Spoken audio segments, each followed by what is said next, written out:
Okay. We're alive. We are live? Yeah. Why does my thing not show us that we're live? Well, it might take a couple seconds. It can take a couple seconds. Which one am I looking at? White or black? Wait. Okay. Did you paint your nails? Yeah. The world we live in. And they're black too, so you're like, oh, goth. Anyway. Good afternoon. Welcome to another episode of... What are we calling this? I just call it Four Pines Live. Four Pines Live. Four Pines Live. Today, we are keeping it pretty simple just because it was been a crazy day yesterday with the snow and we're trying to catch up on stuff. So, but it's going to be a fun one. No new fabric, I don't think. Did we get new fabric last week, Eddie? I don't think so. It was a slow week, but we've got a lot of fabric coming in this week, I think. So no new fabric. I haven't got, like I said, we're kind of holding off on the calendar for just a couple more days because it's that time of year that we get a lot of weather postponement type stuff, which yesterday was a good example of that. So keep an eye on the calendar. We'll probably add some stuff to that later this week once things start to pan out a little bit. We do have the Flower Patch Table Runner coming up on Saturday. We do have, I think, a couple seats left for that. So if you are interested in that, sign up for that. Should be a picture online. We showed that off last week. So that's pretty much all we have for shop news. That was very exciting. And so today, anybody watching us today? It looks kind of slow in the chat. Anyway, today we're just going to do a quick, if you look at the YouTube algorithms, you know, top 5, top 10 lists are super popular. So I thought I would do my top 5 best rulers, or the 5 rulers that the top 5. Because if you are in the quilting space or the craft space in general, rulers are a huge thing. Rulers, templates, there's a ton of them out there. And I just wanted to cover, like I said, the top 5 that I use and explain why I like the ones that I like. And you can kind of take it for what it's worth. You might find that you have all of these rulers. You might find that you're missing a couple of them. And feel free to chime in on the chat while we get going and kind of add to the conversation. The first thing we're going to start with is I guess the first thing we should talk about is different brands. There are a ton of different brands of rulers out there. Most everything except for one that I'm going to show you today is going to be Creative Grids. We have Creative Grids here in the store. Creative Grids is kind of the standard, is one of, I would say, the industry standard for rulers. They're probably the best out there. The Quilter Select is another nice brand of rulers. What makes or breaks a ruler really is just its the coloring, the printing on it, the numbers. How visible the numbers are, how visible your 1/8 inch, 1/4 inch delineations are, and then the other thing that's also important is going to be if there's any sort of grippiness on the back. There's a lot of variations in rulers when it comes to visibility, numbers, and like I said, grips on the back. Our favorite, like I said, is Creative Grids. They've done a really nice job with it. They're very kind of standard. I like theirs. The other one that you'll see a lot in quilt stores that's really nice is Quilter Select. The upside to a Quilter Select is I think they've got a better grip system on the back. However, I do find that it wears a little bit quicker than Creative Grids. But I don't think that their numbering is as visible. So it's 6 1/2 does the other. And we've had a lot over the years. Cute Cuts, but from Riley Blake, they were very cute little rulers. They did a really nice job of marking the 1/2 inch side. I think the downside to those was they didn't have anything, any anti-slip on the back. So we could get into all of the differences between the brands, but I think that's going to fall down to personal preference. I'm going to talk more about the different sizes and shapes and like I said, the top 5 that I would be looking at from a ruler standpoint. And I don't really think I have this in a particular order. I think they're all great rulers, but I'm going to start with probably the most important one, the one that I think that everybody should have. It's probably your starter ruler, and that's going to be the, was it 22 1/2? 24 1/2. 24. Yeah, the 24 they're usually 24, 24 and a half by 6 or 8 inches. I prefer the 8.5 inch because I just like that extra 2.5 inches when I'm cutting strips. But this should probably, if you haven't bought rulers or you're just starting to quilt, this is probably the one that you should start with. And the reason that you want a 24 or 24 and a half inch length is so that you can cut strips of fabric, because a fabric folded in half, 44 inch folded in half is 22 inches. This is what you're going to need to cut strips. I like up to the 8.5. Some people prefer the 6.5. I have giant mitts, so I actually prefer the extra 2.5, the extra 2 inches, because it allows me to cut up to 8.5 inch strips without having to reference the board. That's the only upside to the 8.5 over the 6.5 is it's a little bit wider, lets you cut wider strips. That's a personal preference, but the 24 and a half section or the 24 inch section, that's the important part. This, I would say, has got to be your basic kind of catch-all ruler. So when it comes to the top 5, this is probably number 1. So I should have done this one last, but I'm going to do it first. So, it is what it is. Yeah, see, even Rhonda says 8.5 by 24. This is my go-to ruler. This is the one, like I said, gets used the most, especially in the shop because we're cutting strips a lot.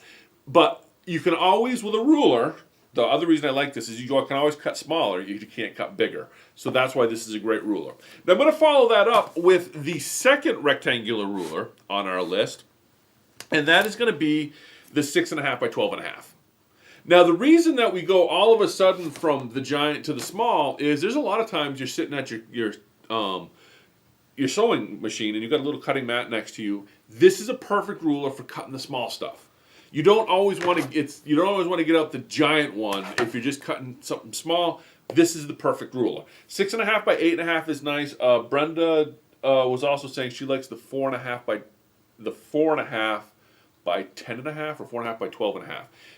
It's a little bit smaller than this. I do prefer the 6.5 by 12.5. It's a little bit more. Gives you a little bit more because you go a little bit small and you can't quite get here. And the other thing is 6.5 is a kind of a standardized square, so you can also use this to square up 6.5 inch squares. The other nice thing about this is you'll notice on Creative Grids they have a 1/2 inch and a full inch. This particular one does come in left-handed sizes. Not all of your Creative Grids rulers are going to be lefties and righties. It has a lot to do how they're printed, but some of the more common ones will be. The 6.5 by 12.5 will come in a left-handed version as well. So if you're lefty, you can look out for that. This, like I said, number 2 on my list, simply because, like I said, this is for giant stuff, this is for little stuff. Those are going to be the 2 go-to rulers that you're going to use, I would say, 85 to 90% of the time. So, we're down 2. This is going way faster than I thought. You got any thoughts, Eddie? Because you do some sewing as well. That was...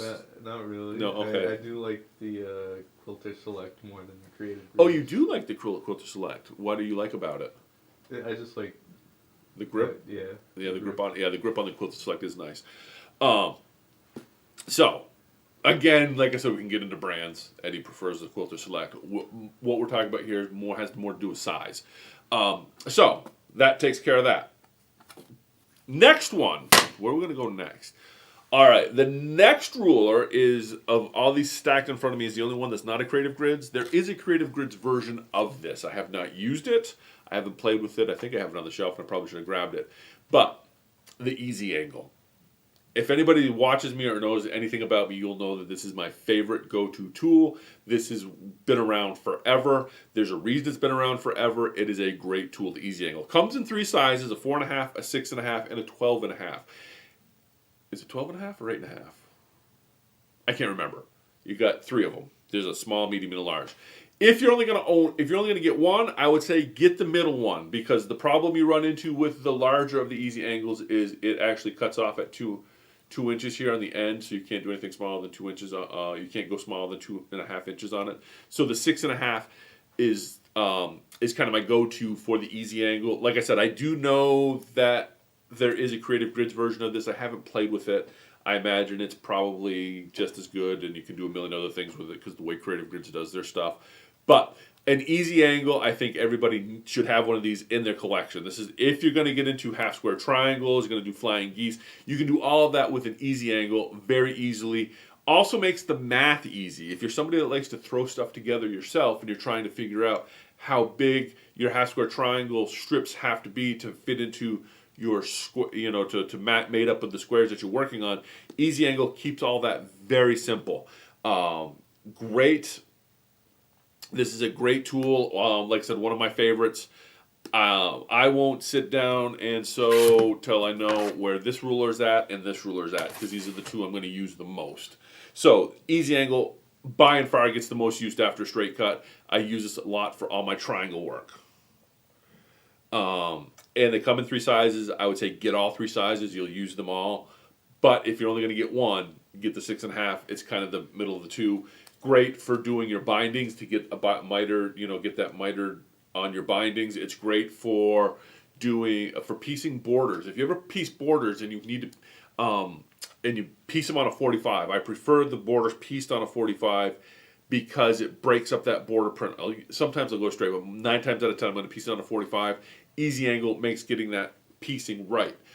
What is amazing about the Easy Angle, if you ever do anything with angle cuts, you cut anything on a 45, a lot of people just line them up and cut it. What happens is then you sew it, and when you fold it out, everything's offset 1/4 of an inch. The Easy Angle figures that out for you. We could do I think I've done videos on the Easy Angle. Love the Easy Angle. That's why that's going to be number 3 on our list. So, review. Big, number 1. Small, number 2. Rectangles, Easy Angle, number 3. Now, I've got a couple specialties up here. The last 2, well, no, we're not going to go quite to the last one's going to be kind of a special one. The third ruler on our top 5 rulers countdown is I prefer the 12.5-inch square. Like I said, if you're only going to have one ruler, one square ruler, I think the 12.5 is the way to go.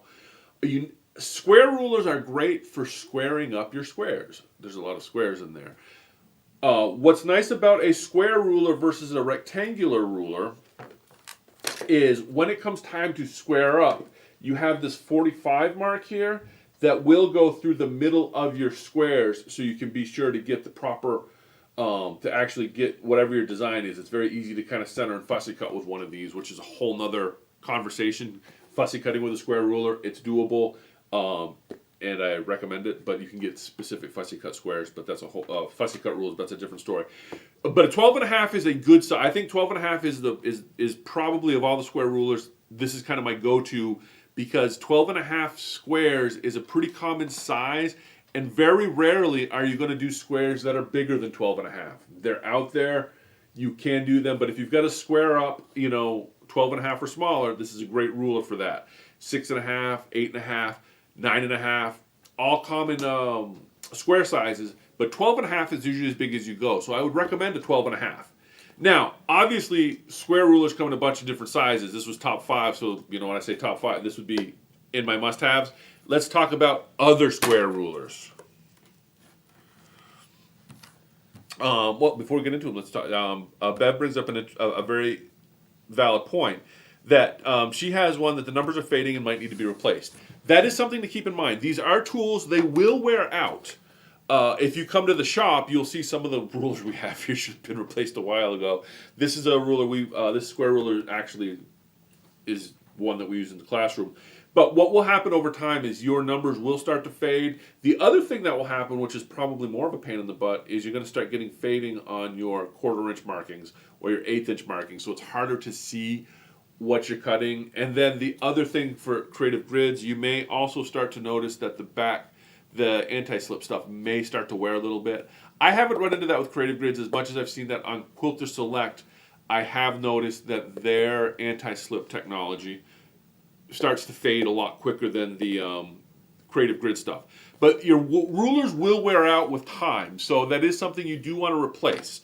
The other thing that will happen is you can sometimes nick the edges of rulers, or you might gouge it with a cutter, so you'll have to replace it there. But rulers do wear out. This isn't a one and done. If you do a lot of crafting, a lot of quilting, this will wear out. I'm sure there's stuff you can check out online how to upcycle a ruler, because a nice sheet of acrylic that has some uses when it comes to crafting. But when it starts to fade, and your edges may get a little rough, you do want to replace your ruler, because if you can't read the numbers, your ruler's no longer functions as a ruler. That being said, let's get into, like I said, I prefer the 12 and a half. If I'm only going to have one square, I'm going to go with a 12 and a half inch because that's a very, like I said, very 12 and a half is probably the biggest normal size you're going to do, and you can always cut smaller. That being said, a good second is going to be an 8 by 8 because you can get square rulers in every size. And what you're going to find is most of the square rulers are going to be measured in a half-inch increment. So this is 8.5 by 8.5. That was a 12.5 by 12.5. You don't see very often a 9 by 9. You will see a 5 by 5 and a 10 by 10. But most of the time, every square ruler is a half-inch increment because of our quarter-inch seam. So if you're doing a quilt that needs 9-inch finished squares, your rough size is going to be 9.5. So if you're gonna square it up with a ruler, you want a 9.5-inch ruler. You will see 5-inch squares and 10-inch squares because those are geared towards pre-cuts. Because a 5-inch and a 10-inch are a pre-cut size. But those are probably the only ones. You can get a 6-inch square, for example. I had somebody come in looking for one. We don't stock them because a 6-inch square very limited in its use. Because if you are making a quilt that has a 6-inch finished square, then you're going to want to trim it to 6.5.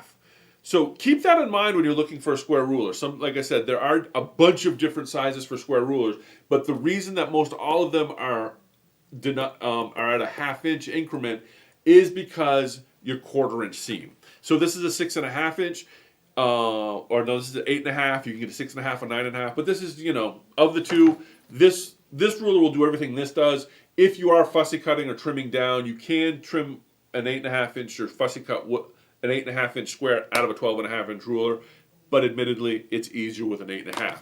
Now, I'm going to show you. We have one of these in the classroom. This is a great ruler. This is an awesome ruler, but it doesn't get a lot of use. It's just one of those fun rulers to have. We have it in the classroom because it does get used. This is a, what is this, 20.5? Yeah, 20.5 square. There was a while, I think, that somebody was making a 24.5-inch square, which is monstrous. I have seen an 18.5. 20.5, I think, is currently the biggest you can kind of get from Creative Grids. There might be bigger ones out there, but this is going to be the biggest square you need. Why would you want this ruler? Why would you want this ruler, Eddie? A big square. A ginormous square, yeah. Are you ever going to make a 20 inch square?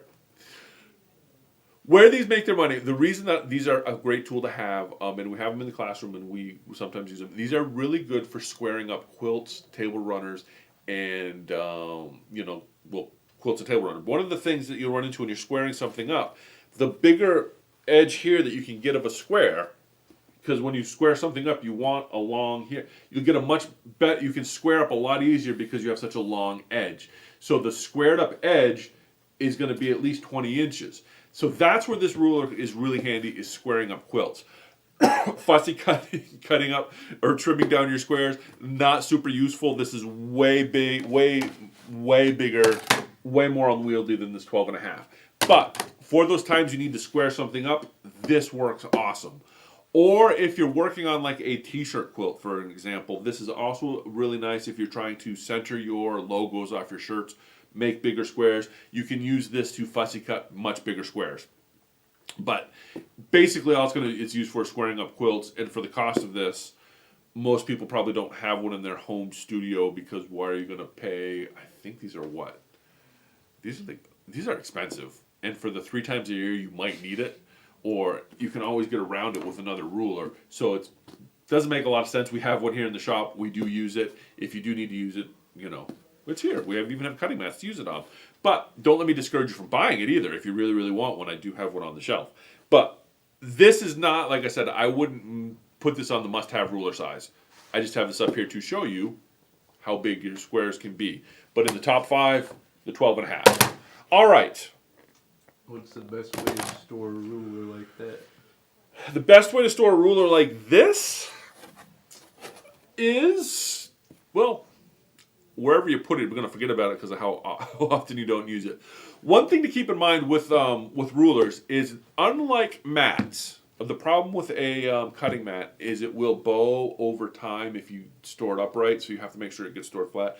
Because all the rulers are acrylic, you don't. That's not as important to not store upright. You can store. You can slide this, you know, behind a bookcase. You can store rulers upright without any trouble. My favorite place for storing giant things like mats and rulers is on top of the refrigerator, because nobody sees what's up there anyway, and the top of a refrigerator is usually at least 24 by 36, so you just slide your mat up there and you can put a ruler on top of it. But that's, like I said, one of those weird things. I don't know why, but I like the top of the refrigerator. Pegboards is a great way to store rulers, as mentioned here. Yeah, there's a bunch of storage options, but like I said, with rulers, it's not as important as it is with mats to store them flat. Rulers, don't need to worry about so much. What I would worry about more is somewhere where it's going to get broken. It's somewhere that it could shatter or crack. And also you don't want to be beating up the edge a lot, because if you are constantly slamming this edge into something or something slamming into it, you could ruin your straight edge. And the whole point of these rulers is the nice straight edge.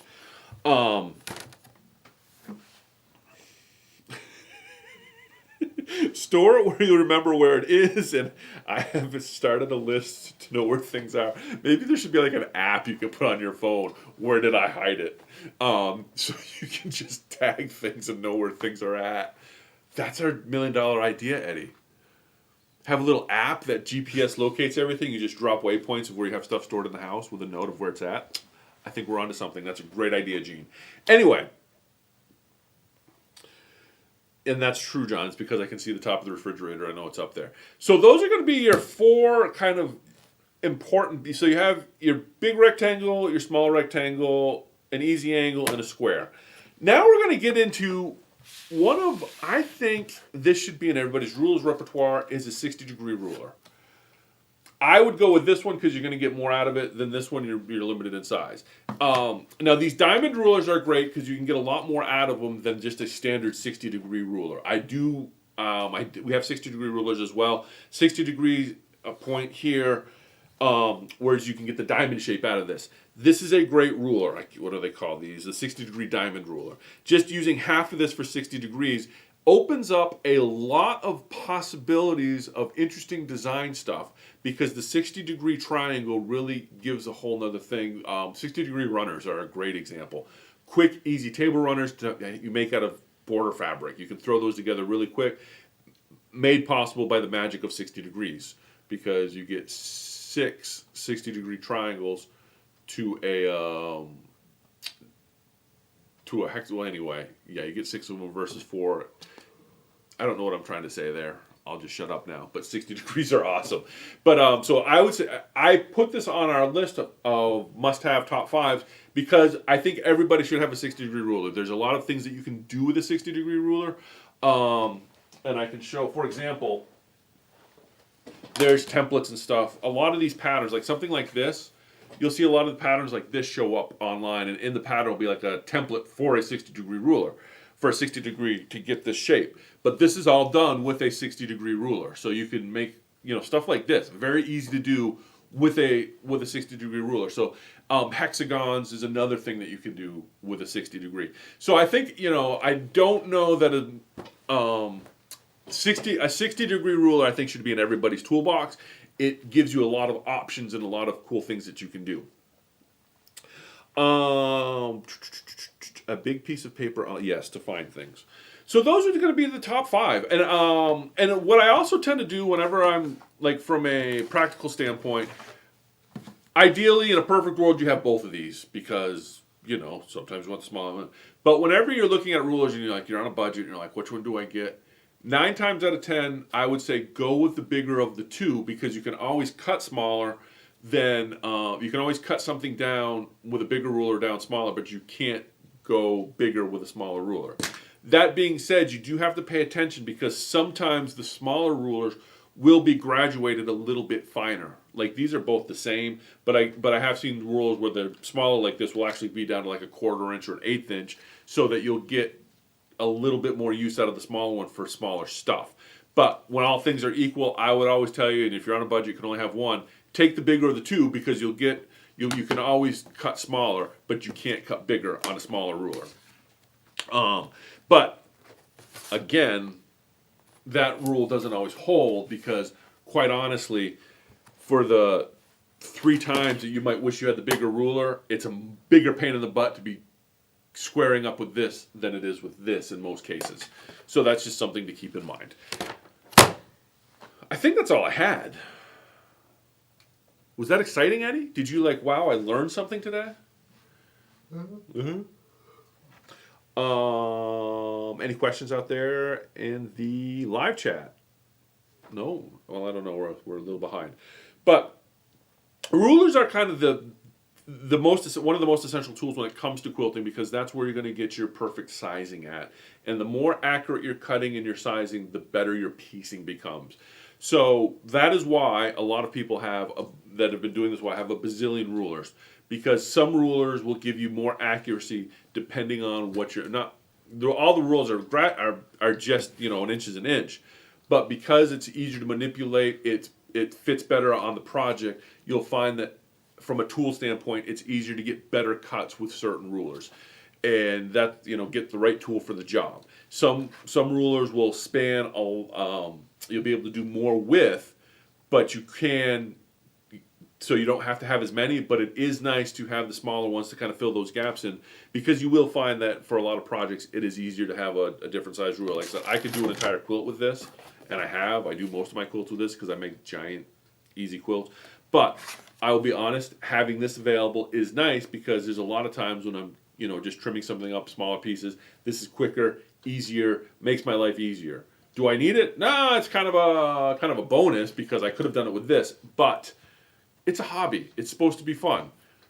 This makes it a little bit more fun. So buy the right ruler. Talk about upcoming classes, or did I miss that? Yes, you missed the classes. The only class we have up, excuse me, on the schedule is the Flower Patch Table Runner right now. We will be doing, the cut loose patterns. We have 3 of them that actually use the 60-degree runner. So keep an eye on our calendar, because the next cut loose pattern is going to use the 60-degree runners again, the 60-degree or diamond ruler again. And while we're talking about that, there is a series of classes that we are going to be doing. Well, I'm trying to do them monthly, but like I said, March is throwing stuff off. But there's a series of patterns called cut loose that are these really simple patterns that the patterns are made in conjunction with creative grids, so you get a series of patterns for a specific ruler. We've got 3 or 4 of them for the diamond ruler that we'll be doing those first, and then after we finish up those, we'll probably move on to another of their specialty rulers, because a lot of these specialty rulers are great. You can get really interesting effects, and once you've done a couple things with them, you start to see how they work, then you can kind of incorporate them into your own designs. But if you check out Creative Grids, they've got a bazillion different rulers. Some of them are just one-trick ponies. I'm not a big fan of one-trick pony rulers, just because you're going to pay $30 for a ruler you're going to use once. That's just the frugal Yankee in me, I guess. But then there's some people that have to have everything. So if you're one of those people that just likes to collect things, you'll love Creative Grids because you can collect all sorts of fun rulers. Anyway. There is a 1.5-inch square. Yes, I have had in the past a 2.5-inch square ruler because my mom was all into minis at one point, and she just thought these 2.5 inch. Now the problem I have with a 1.5-inch or a 2.5-inch square ruler is I would be worried to death anytime that I used it that I'm going to cut my fingers, because you see how small 2.5. Could you imagine a square 1.5? So you got to cut with that. So you're gonna put your finger on there and cut with your order cutter. I mean, my finger's bigger than the ruler. I'd take a chunk out. There's no way I would use that without having a box of Band-Aids close by, knowing what's gonna happen. Anyway, that's a whole other story. I guess that'd be another something else to talk about, since I'm rambling here and I got a couple minutes. Is safety. They do make. Was it Grace? One of the companies does make a ruler that has a safety edge on here. so that you can't run your fingers over. That is something to keep in mind when you are selecting a ruler as well, because there are narrow rulers. There's a 2.5 by.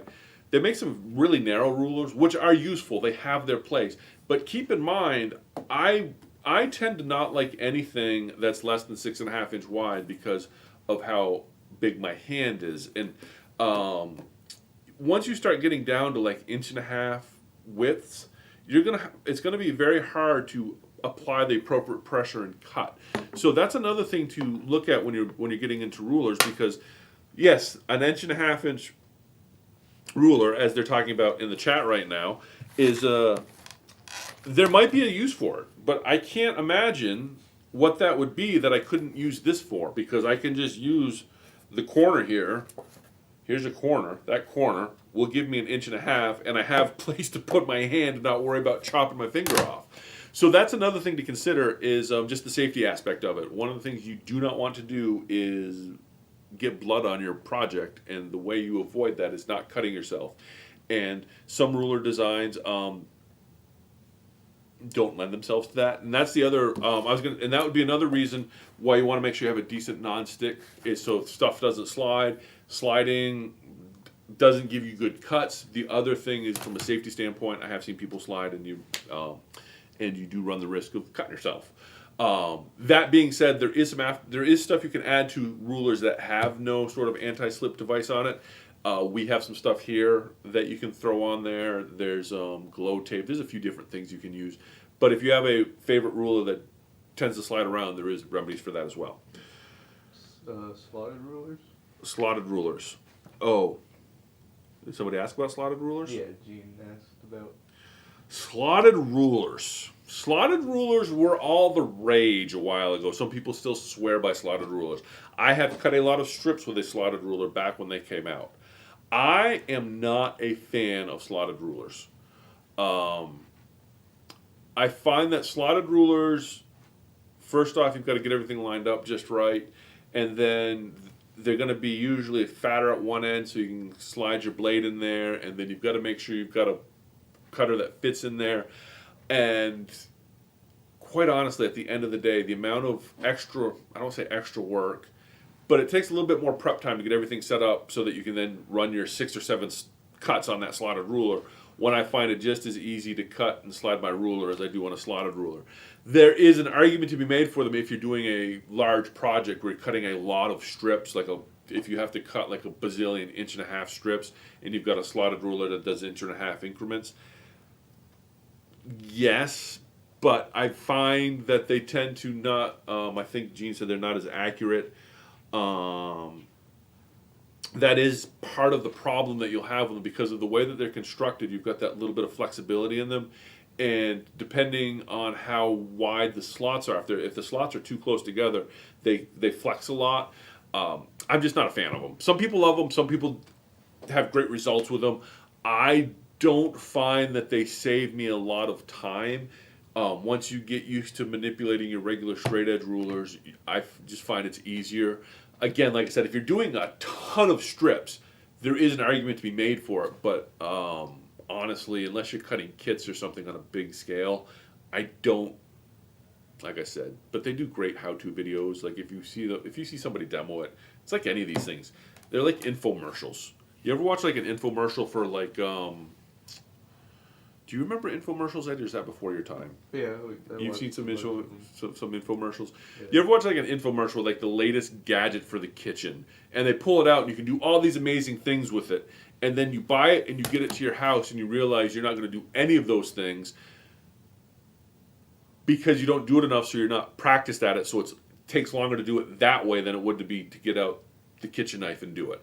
So a lot of these specialty rulers are like that. They'll do a million different things for you, but unless you're doing it every day, you're not going to remember it, and then it's just a pain in the butt anyway, because the prep time that you've got to do to get it so that it can do the special trick, by the time you get everything prepped, it would have been easier for you to just do it normal.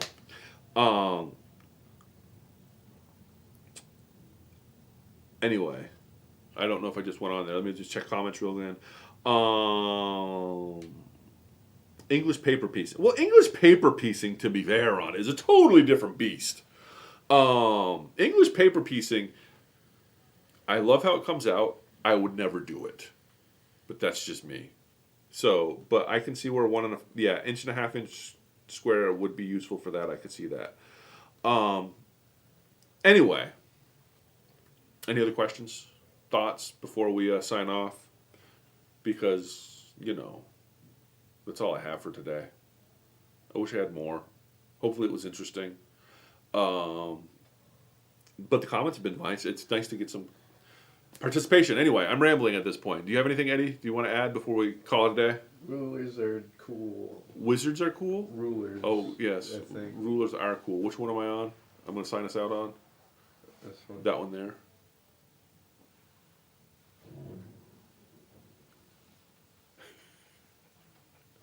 Thanks for watching another episode of Four Pines Live. Hopefully I'll learn something. Like, share, subscribe, so on. And be excellent to each other.